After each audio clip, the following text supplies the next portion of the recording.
Good afternoon. My name is Jason Killeen, and I'm an Assistant Executive Director with the Department of Cannabis Regulation. And this is our first Q&A lunch for calendar year 2025. We do have several webinars and Q&A sessions coming up, so we'll highlight them at the end of today's presentation. First, I just want to hop into some welcome remarks. Happy New Year to everybody. We look forward to working with our applicants and licensees to continue to move cannabis regulation in the city of Los Angeles forward. I just want to remind folks that failure to pay the annual licensing application fees will result in the abandonment of the annual license application record, as well as any renewal records that were submitted against that application record, because the record will not be deemed filed, and records that are not filed are not eligible for renewal. The code does require that to renew a record, the applicant or licensee needs to be in good standing with the requirements of the municipal code and cannot be delinquent on city taxes, city fees, or payments associated with previously deferred fees. We sent out a communication to businesses this morning that still have outstanding fees. Currently, 10.3 million in outstanding fee deferrals that were due by December of 2024 have not been remitted to the city. A final reminder was sent out to folks. We are giving one final extension of time to align with the end of the 2025 renewal process. So outstanding ALA fees, as well as any renewal fees, must be remitted by February 28th, 2025. We will begin abandoning records in March if fees are not timely paid, and we will be reporting to the mayor and city council on the delinquent amounts, because we will have to request a general fund appropriation for any of the fees that were deferred that become uncollectible, because we, of course, did not get those funds, and we cannot continue to support departmental activities or recover the cost of services provided through any other means. This extension is the final opportunity for applicants, licensees to pay these outstanding DCR fees on their annual license applications before we start to abandon those records. And currently, the code does not allow for an application that's abandoned, that's not deemed filed, to be eligible for refiling. So you may lose the opportunity to refile for the retail storefront activity, cultivation activity, or other activities if you allow your records to continue to be delinquent. Again, we did send out targeted communications to folks whose records indicate that they have not remitted all of the necessary fees as a final warning. With that, we can go ahead and hop into the ordinance amendments. DCR had proposed several amendments to the municipal code. We wanted to, one, support the industry as well as improve the cannabis business licensing process. That ordinance is now in effect. It was signed by the mayor on December 18th of 2024, and it was published before the end of the calendar year. One of the big things DCR was pushing for is an amendment to remove the criminal penalty for retail storefronts that did not have an emblem placard. The city and county had entered into a memorandum of agreement to implement a public health emblem placard program, and the code had required that if a retailer had not received their emblem placard by January 1st of 2025, they would be required to shut down. Now, the retailer must simply post their emblem placard within 5 days of being received. Therefore, businesses were able to continue operating into the new year, and they don't face criminal penalties. The social equity exclusivity period was extended. Originally, it was set to expire on January 1st of 2025. It has been extended to December 31st of 2025. That will give us an opportunity to do another social equity individual applicant verification period in the first part of this year. allow for folks to register for a lottery and then conduct a lottery later this year. So the exclusivity period extension will just give us the opportunity to conduct one final lottery before various application types are available to all applicants. The amendment did establish rules to administer a new lottery process. We're calling it Phase 3 Retail Round 3 for the storefront retail license opportunities. Basically, once we've conducted the 2025 social equity individual applicant verification process, DCR will open up a lottery registration process, and folks that have been verified in any of the years we've done the verifications would be allowed to submit their registration for one of the 3 lotteries. The social equity individual applicant criteria was amended. The amendment removed disproportionately impacted areas, and the California specific component of the cannabis arrest or conviction was removed. DCR now has the ability to verify low income based on the HUD approved AMI for different metropolitan areas, as well as consider cannabis arrests and convictions from outside of the state of California.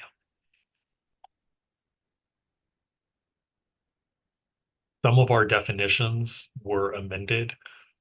Cannabis was revised to instead point to the state's definition. It points to the voter approved definition that's used in other places of the municipal code. The parameters for undue concentration have been updated. There were certain carve outs that council did through various amendments since 2018.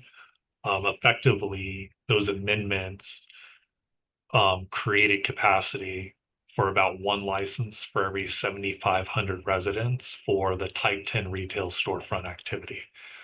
Therefore, instead of having carve outs for the first 100 of phase 3 retail round 1 and for folks that are refiled after date certain, we just wanted to have one definition that everybody could easily understand, and that was changing it to 1 license for every 7,500 residents in a community plan area.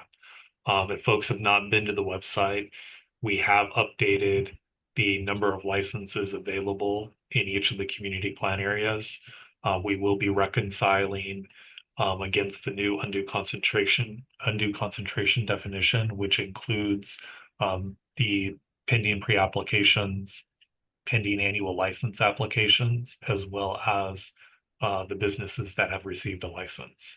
So now all 3 of those record types will count towards the calculation of undue concentration for a community plan area, and updates are forthcoming.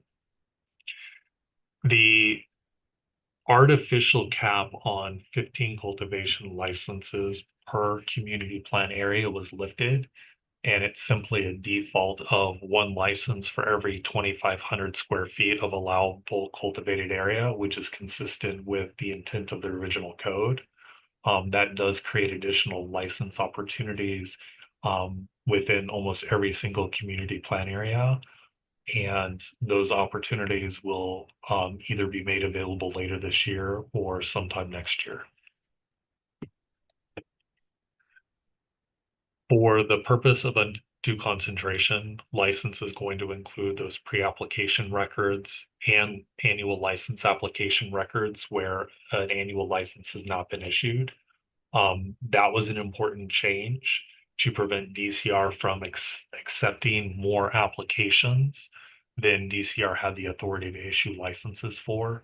The code already contemplates a public convenience or necessity process where once a community plan has reached undue concentration, folks that do want to apply in that community plan would have to go through the pre-application review process to determine if the site meets the land use requirements. And if it does, then the applicant could go ahead and petition the council for a PCN finding. And if the council grants the PCN finding, then DCR would have the authority to process the application. This just makes sure that every record type that's contributing towards potential licensure in a community plan area is accounted for. It also prevents DCR from accepting more applications than it can process, and that will allow for folks to petition the council through a PCN process earlier without having to wait for DCR to exhaust all of the available licenses. We just now have to accept the requisite number of applications for that community plan. The amendment also created a new city definition of microbusiness. There has been historically confusion between the state's definition and the city's definition. For the city, a microbusiness has always been a business that previously had engaged in some type of retail activity. However, the land use requirements for the microbusiness license do not actually align with the Type 10. And basically, there was a carve out for the Type 9 license type, which allows for that license type to be located in restricted manufacturing zones. So, to help ease some of that confusion, our new definition just requires folks to conduct non-storefront retail, the Type 9 activity, as well as one of the distribution activities, generally a Type 11 commercial cannabis activity. The changes for the reasons to deny a license have been updated. Now a citation issued under the city's administrative citation enforcement program for unlawful cannabis activity is grounds for denial. The city has been trying to move away from criminal convictions for unlicensed activity. So, if you are engaged in a licensed commercial cannabis activity and you're cited through the ACE program, that will preclude you from being able to apply for a license.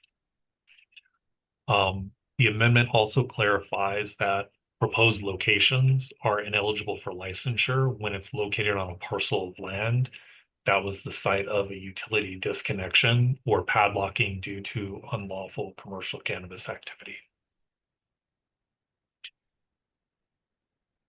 The annual licensing process was amended and now gives DCR the ability to pause the 90-day deadline to transmit a recommendation to the Cannabis Regulation Commission if the applicant has not resolved outstanding compliance violations or is subject to an ongoing investigation. DCR has also recommended a continuance of applications that are pending before the CRC.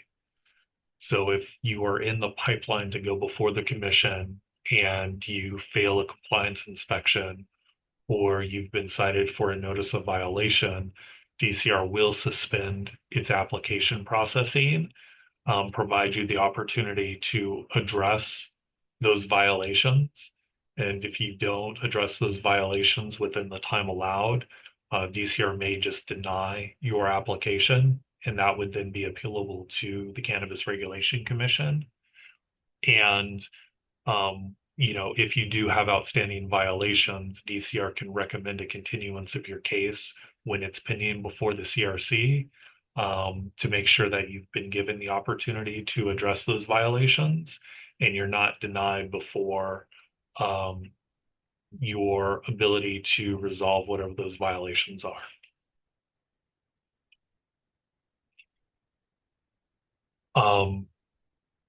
We have updated the definition for, utilizing any legal remedy available under law to collect unpaid administrative penalties, including civil actions or recording of a lien. There are a number of folks that do have outstanding obligations, and the city will use any ability or any legal remedy available to try to collect on those outstanding fees or penalties. We updated some of the cross references to ensure consistency across the application licensing and operating permit processes. We will be updating the rules and regulations based on some of these amendments. as well as any additional proposed amendments that get adopted in the current calendar year. We have been asked by our new policy committee to report back on a number of issues, and we anticipate that the committee will start to take up those reports in Q1 or Q2 of 2025.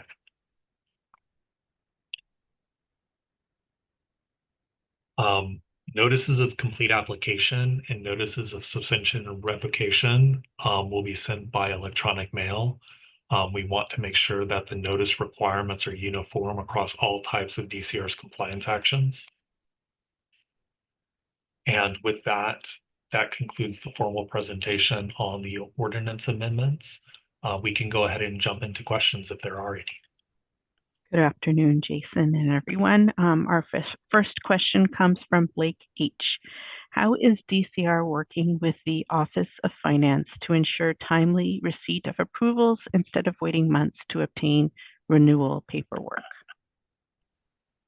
So there's a couple of different things that we're trying to do. One of which is we've got a Dropbox at our office. So if you have remitted your fees through the Department of Building and Safety or the Office of Finance, you can drop off a copy of your invoice and receipt in the Dropbox. So if we haven't seen it appear on an LA tax report, it does give us the opportunity to follow up. And the second thing is we've been working with the Office of Finance and their systems team to integrate the Excel platform with the LA tax platform so that when a payment is recorded in LA tax, as part of a nightly batch, that information will be sent over to the Excel system. This integration will also allow for DCR invoices to be transmitted directly to the LA tax system. And then the LA tax system will do a nightly batch to convert that invoice into an e-bill where folks that do have online payment options can go into their LA tax account and select the DCR invoice and pay it electronically online. So there's a number of things that are in the works, and hopefully they come to light in early 2025. Our next question comes from two individuals, Oleg S. and Mark R. And they ask, will social equity individual applicants from the first phase be able to participate in any upcoming application lotteries? And then secondarily, will previously verified individuals need to request re-verification? So I would invite everybody to join us next Thursday. We are going to do a targeted webinar on the new 2025 social equity individual applicant criteria, and we will discuss the verification process and the types of documents that folks seeking verification to submit. For phase 3 retail round 3, social equity individual applicants verified in 2019, 2022, or 2025 will have the opportunity to apply for the retail storefront lottery.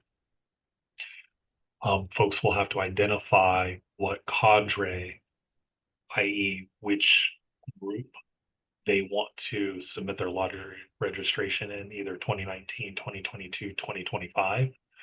Folks can, of course, only submit for one of those groups, and they can only submit in a group for which they were verified. So if you were verified in 2019 and you want to participate in the round 3 lottery for 2019, you will be able to do so without getting re-verified. Same thing goes for folks that are verified in 2022 or 2025. The lotteries are a little bit unique because the ordinance generally gets amended to reflect the intention of policymakers. So in 2022, of course, policymakers required a qualifying cannabis-related arrest or conviction to participate in the lottery. There is not that restriction for the 2025 lottery. So just speaking about phase three retail round three, if you were previously verified, you will be eligible to register for the lottery when we open up lottery registrations. But you may still have to get re-verified if you want to apply for non-retail storefront activities or participate in some future lottery. I do invite you to join next Thursday's webinar when we go through the new criteria and we kind of preview what the timeline is going to look like for this next verification phase. Thank you, Jason. From Brandon B. Can I run a cannabis cafe anywhere in California? You'll have to research the requirements for the local municipality or county jurisdiction. Each municipality and jurisdiction has their own rules. At this point in time, the city of Los Angeles has not adopted any rules or requirements for a cannabis cafe, which we refer to as an on-site consumption location. So we are not accepting applications at this time, and folks cannot lawfully run a cannabis cafe in the city of Los Angeles. Question from Leo. Does the 7,500 resident ratio per retail mean more licenses in all community plan areas?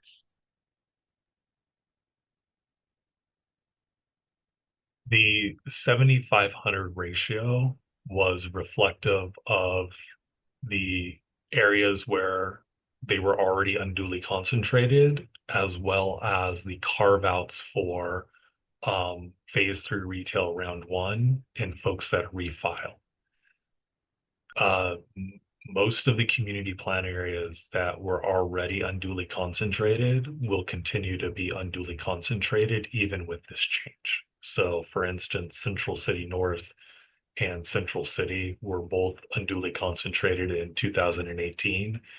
And even with the change in ratio, they'll still continue to be unduly concentrated.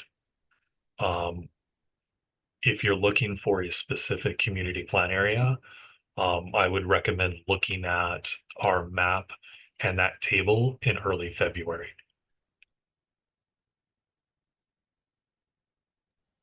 Our next question comes from Leo L. Do you have an update on grants and their distribution? The seed pro rata grant disbursements should be going out very soon. I believe they were approved earlier this week. And the social equity program team is the best place to send any questions about any grant disbursements that you are expecting. We have applied for the calendar year 2025 cannabis equity grant. This is going to be the first year that the grantor is going to require a dollar for dollar local match. The state's budget does not cleanly align with the city's budget. So there are some policy considerations as it relates to the amount of funding that the department will get from the general fund to support business licensing and compliance assistance. So at this time, we don't know how much we're going to get in local or state funds to support the equity program. The social equity team does do a great job sharing information and posting the opportunities on our website. So I would reach out to them or just keep an eye out on our website to see if any new opportunities come up in 2025. From Jesse F. Are there any updates regarding cultivation licenses and when they'll be available to social equity applicants? The cultivation application process may reopen later this year. There are a few land use related and process related things that need to be taken care of just because of the environmental review for the cultivation licenses. So once the city council and mayor have had an opportunity to consider those policy amendments, we'll be positioned to reopen that process or begin accepting new applications. later this year or early next year. Mark R, is there a date for the next lottery? There's not a firm date for the next lottery. We will make that announcement later this year. Next week, we will be going through the social equity individual applicant verification process for this calendar year. The code does require us to open up a 15-day verification submission window. That window will open up in March, and we will share more information next week. Moving on to Amanda P. How much time is typically needed to process a modification to a premises diagram, and when, during, or after that process does an on-site inspection typically occur? For businesses that are in good standing, once the payment for the modification has been confirmed, processing generally takes 30 days. The key word is the business must be in good standing. If you are not in good standing, either you have outstanding DCR fees due, you're delinquent on fee deferral payments, or you are delinquent on city taxes, DCR will not be moving your modification forward until you come back into good standing. So if you're not in good standing, it could definitely take longer than 30 days. This is a follow-up question from Amanda P. Regarding the latest update on SEQRA processing for retailers, distributors, and cultivators, is there a way for a licensee to check their own processing status or place in the processing queue? The quickest way to know where your place is by looking at when your state provisional license is set to expire. So we've been processing all of the records based on when the provisional license would expire. For the most part, our type 10 retailers have already been scheduled and gone through the commission. There's a few dozen left that are still pending before the commission. For distributors, cultivators, the type 9 delivery operators, and others, we've been issuing the notices of exemption in advance of folks paying their deferred ALA fees and their renewal fees, et cetera. So for folks that had expiration dates in January, your notices of exemption should already have been filed with the county. Our next batch includes records from February and March, and then we'll be moving into folks. We'll be processing the records for folks that have, expirations in May, June, July, August, et cetera. We hope to get several hundred of them processed over the next couple of months. Question from Rachel W. Did DCR send invoices for cultivation or retail license deemed abandoned? From my understanding, the fee should only be required to be paid when you're ready to refile the record. Please advise. This is a good question. Yes, DCR has sent invoices for any activities that the fees were deferred, even if the record was deemed abandoned. If the record was deemed abandoned, over either non-payment of fees or because information was not timely provided, those records would not be eligible to refile. So if you fail to pay your annual license application fee for a type 10 retail application, technically that record was never filed in the first place because you didn't pay the fees. And because of that, it's not eligible for refiling per the code. DCR may pursue an amendment that would allow for a business that was abandoned where they were not in good standing to come back into good standing, but that's not currently allowed under the municipal code. Therefore, if you were invoiced for cultivation or retail on an abandoned record and you never paid the application fees associated with that record in the first place, you won't have the opportunity to refile it. Ken S. asks, is there any rule that restricts a license holder from moving a business from one location to another within the same zone? And also, can a license holder get a new location approved so they don't have to shut down during the transition? So there's a number of things that restrict a license holder from moving. Licenses are not transferable and can't, be modified without the department's approval. So a business would have to submit a modification request to relocate. If we determine that the new location is eligible for further processing, you will have to submit a new application, and that new application would have to be processed for that location. And until you're issued a license at the new location, you can't operate there.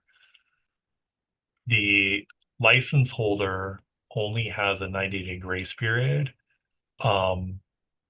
before they may have to shut down. For folks that are approved in doing the transition, DCR does have the authority to renew a license in 90-day increments, but a license would not be renewed if renewing the license would impact another applicant. So if you can relocate and be, in a position to operate, you may be able to relocate without shutting down. But most likely you will have to shut down for some period of time before you get the necessary city and state licenses at the new location. From Sophia S. Are the open application on the website accurate, and will there be more social equity applications available?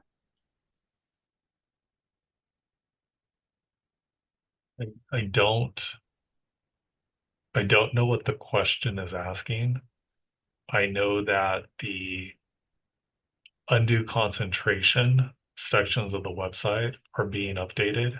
So it does not currently, show pre-application records, annual license application records, license records.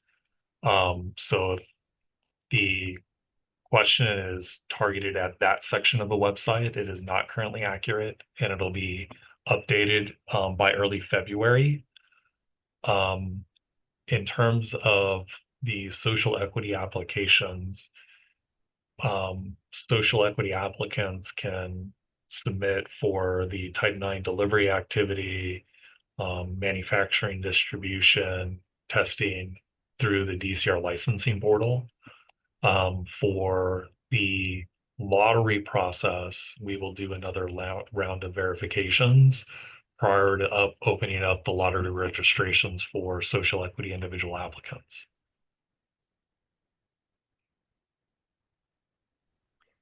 Jorge T. If an annual license loses site control, could another applicant pass a land use review if they were to submit a landowner attestation at the exact address of the former location of the annual license? It depends. If a license was issued at a location, the licensee has a responsibility to notify DCR if they lose site control. So assuming that licensee does notify DCR and submit the appropriate paperwork, the PIN associated with that location would be lifted, and that location could be reviewed for, through the pre-application review process. But as long as a license is associated with the location or an application is pending, until we get notified that the applicant or licensee has lost site control or we've received the necessary judgment, we're not going to remove the PIN, which would preclude anybody else from applying at that location. From two individuals, Maurice C. and Paul H. Can a licensee remain operational when requesting 100% change in ownership, not an entity substitution, while a previous owner remains on as primary personnel? What is the process to move a retail license location within Los Angeles? And let me know if you need me to repeat any of that. So for the ownership modifications, those modification requests have to be submitted against the legal business entity record. And, if the modification is approved, that information is dispersed to any of the location-specific applications or licenses. Um, you know, based on the question, they're not changing the entity that the license was issued to. So their local license would still be valid while we're reviewing the modification request, and that would be fine. You will have to reach out to the state to determine whether or not the state would allow you to continue to operate using any previously issued state license. For moving a retail license location, you would have to submit a modification request. And, not to continue to reiterate this, but, we will be holding the line this year on modification requests and the submission of new records and verifying whether or not the applicant entity is in good standing with all city-related fees, fee payments, and taxes. And if the business is not in good standing, we will not accept that request for service until the business comes back into good standing. And, on that note, we will begin to issue notices of violation to folks that are not in good standing, which could ultimately lead to the suspension or revocation of licenses and or the denial of license renewal applications. This next question from Mike S. has to do with invoicing. If a licensee paid the $8,486 for their 2025 annual license renewal fee for each of their activities, why is Office of Financing mailing them letters saying that they received $8,486 per activity, but they still need to pay an additional $4,233 per activity for 2025? Can you confirm that this is an erroneous letter or not? Without actually seeing the letter and having an opportunity to review it, I'm unable to say whether or not it was erroneous. When the Office of Finance activates new activities or fee codes, sometimes it triggers retroactively fees from prior years. And the LA tax system automatically generates letters for any outstanding balance due.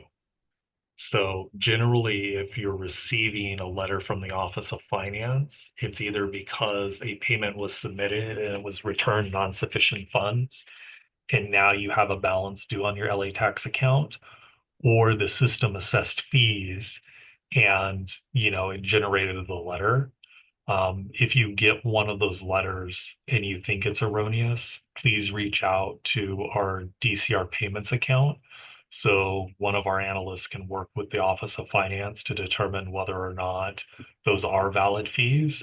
And if they are, make sure that the applicant or licensee has access to an invoice to pay those fees, or we would notify finance that those are not valid fees and to remove them from your LA tax account. But it would definitely be a case-by-case basis that needs to be researched by the Department of Cannabis Regulation. And we may need to get the Office of Finance involved to review how the fees were assessed and what they were for. So if you haven't already, please reach out to our DCR payments account or your DCR analyst. Our next question from Armin P.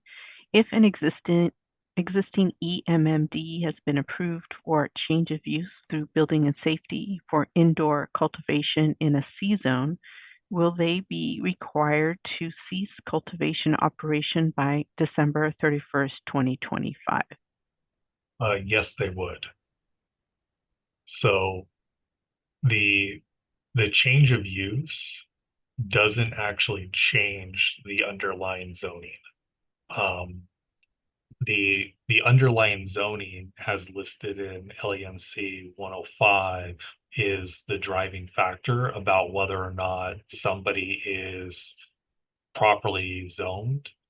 Um, Only existing medical marijuana dispensaries or EMMDs got the benefit of limited grandfathering through through December 31st of 2025. Um, if the zoning does not align with the requirements of the municipal code, you will have to cease any non-compliant activities. Um, this sounds like it's a specific case, and there's probably a specific address and record number that could be researched. I would recommend you reach out to your analyst so that we can review your record, the activities that are authorized on the record, and then, look to see whether or not the zoning complies or doesn't comply. Effectively, the way the department will handle this is as part of the 2026 renewal process, we will not renew non-compatible activities for locations that don't meet the land use requirements.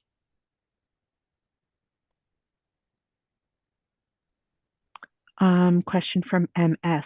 In relation to the emblem health permit, does an applicant need to do, or what does an applicant need to do to prove substantial progress toward this requirement? Are retailers without it allowed to operate until the requirement of operating permit kicks in? If so, can retailers who already have their emblem stop paying the annual fee to the LA County Health Department?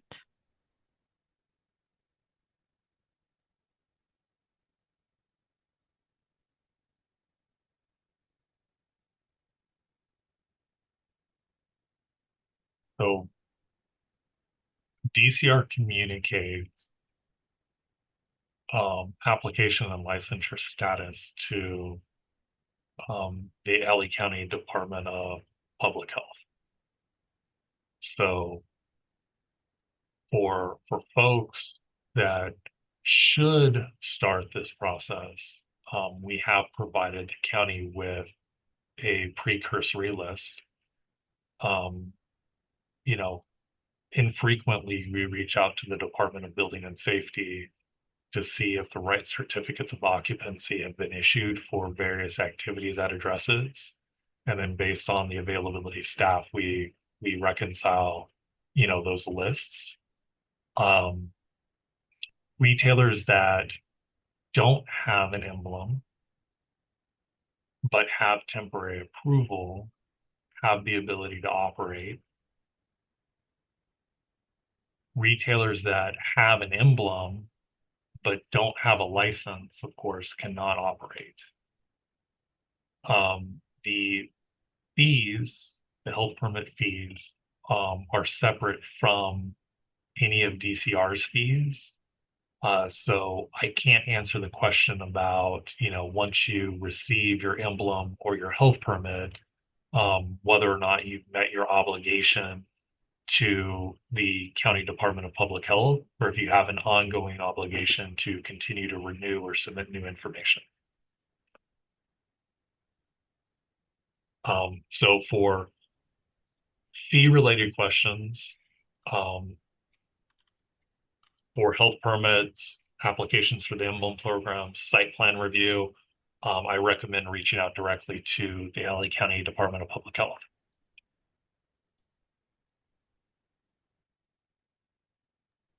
And then a question from Darwin B. Why did applicants have to pay both temporary renewal fee and an annual application fee before a temporary approval fee was approved?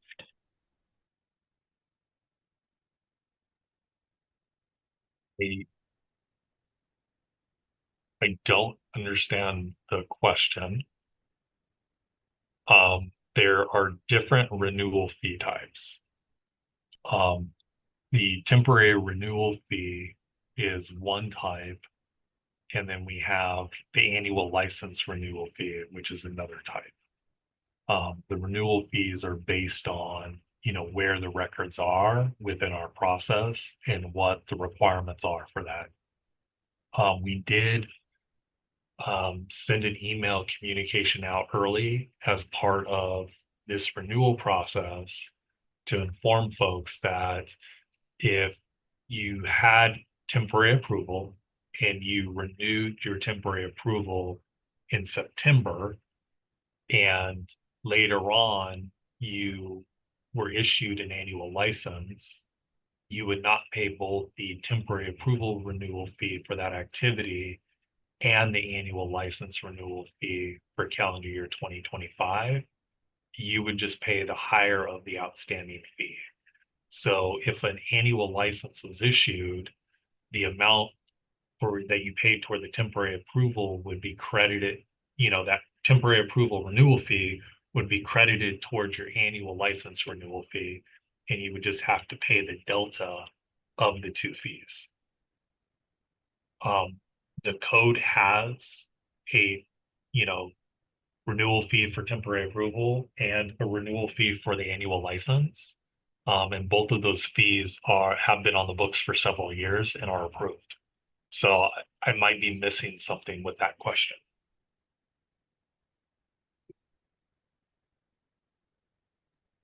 And then our final question, I don't think there's any more in the queue, comes from CH.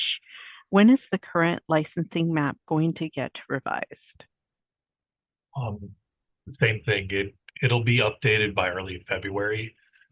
With the definitions to undue concentration, staff are reworking the layers so that everything that contributes towards undue concentration is properly reflected on the map, and all the different functions and formulas are rolling up properly. So either by the end of the first week of February, I anticipate everything to be up to date. And that's Friday, February 7th.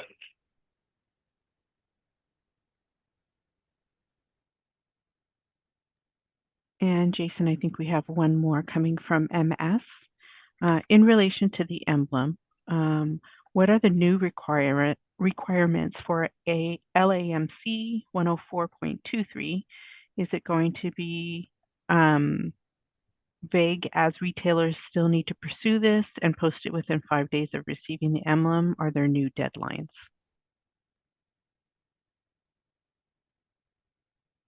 It was intentionally that vague because we still have retailers that are grandfathered, the existing medical marijuana dispensaries that are grandfathered at locations that may not be eligible to get the necessary certificate of occupancy to get the corresponding emblem or health permit to continue those activities. The council has recently introduced several cannabis-related motions that will be taken up in the current calendar year.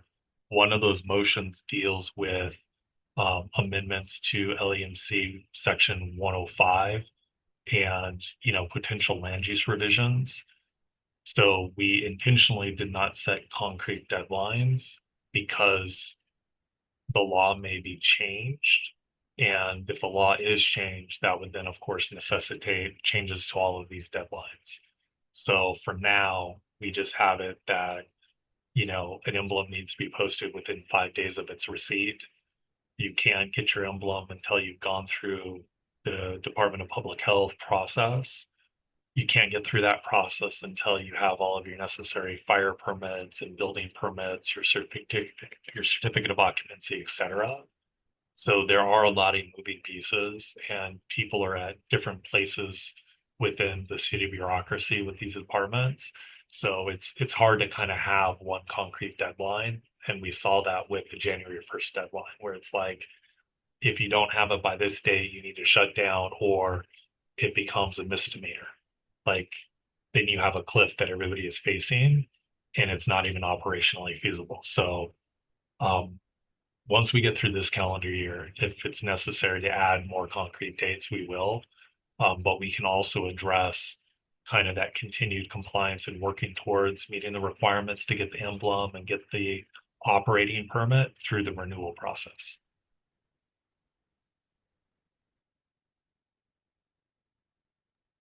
We have a few more questions coming in from Levon. Approximately how many Type 10 licenses will be available? I'm assuming for the lottery. We'll see. Generally, I say between 1 and 200 licenses. The lottery would be conducted later this year. So we'll have already gone through the 2025 renewal process. Records that are not timely renewed will, of course, have expired. Their pins will be removed from the map.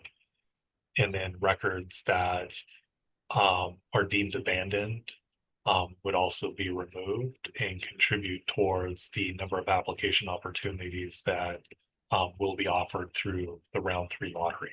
So we'll have a more concrete number when we actually start the lottery registration process. And then, of course, we'll have the firm number before the lottery is conducted later this year.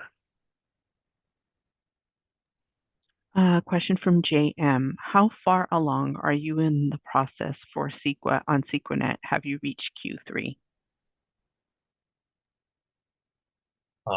For the type 10, the retail storefront activity, the ones that go through our Cannabis Regulation Commission, we've passed Q3, which I would define as July through September.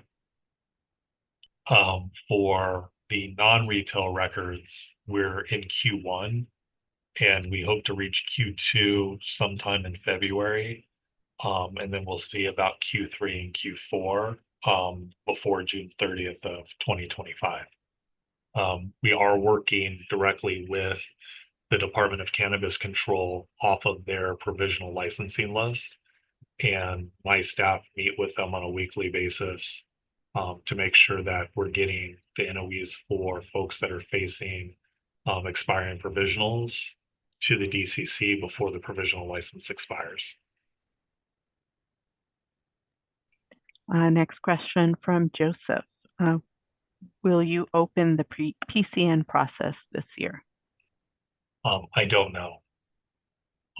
We need to get through the 2025 verification process. I've got to go through the lottery registration process, and we need to conduct a lottery.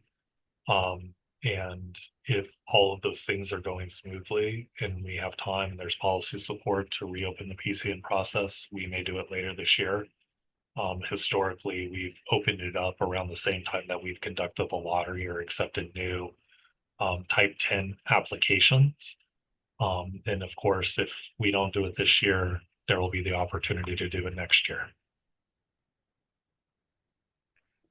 And then I think this might be the final question. I know I keep promising that.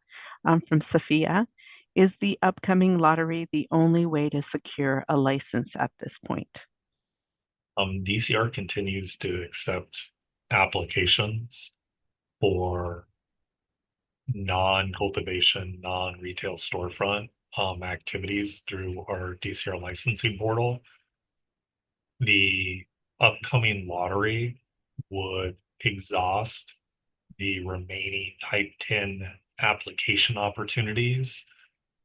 But again, folks allow licenses to expire, businesses go under, and the code contemplates future lotteries that, if there are outstanding license types that are subject to a finding of undue concentration where we haven't reached undue concentration, for us to accept additional applications through that lottery process.